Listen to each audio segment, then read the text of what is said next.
Day 7 of my recovery from my abdominoplasty, I would say that by day 6, I was really seeing a turnaround.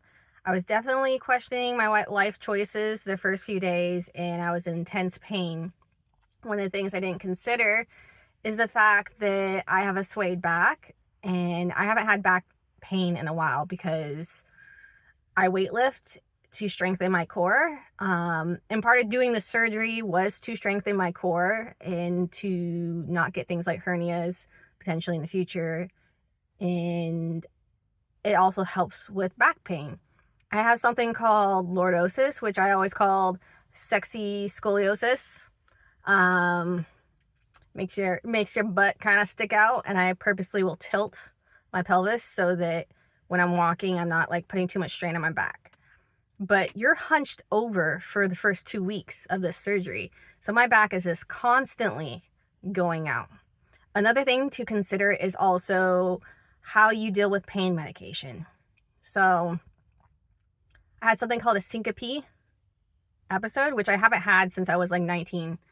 And I think it was similar circumstances.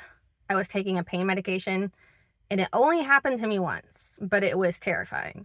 So I get home after having the abdominoplasty. My boyfriend's assisting me on the bathroom. I take my oxycodone, and I go to get up, and I start seizing over my walker, which I had to assist me to get on the toilet.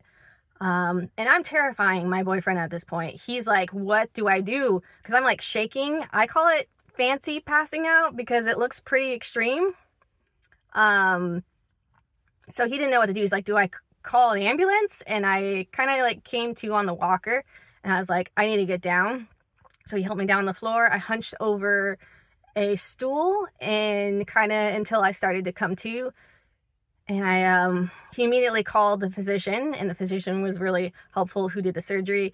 He's like, yeah, that's what I think it is. You just need to be careful with your medication. So after that, we were kind of like very careful. And then day 3, I just went off my pain medication because I was just getting so nauseous, and I was doing Tylenol. And so I was in excruciating pain. So that's something you really need to consider.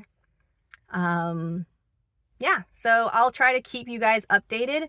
I'm slightly a little bit more put together than I was last time I was talking on here. I'm doing these videos. I wasn't originally planning on doing these videos, but I think more people out there need to know about what the recovery process of the surgery is. I see a lot of videos out there talking about this with like physicians talking about it, but not a lot of people like in the moment talking about the pain.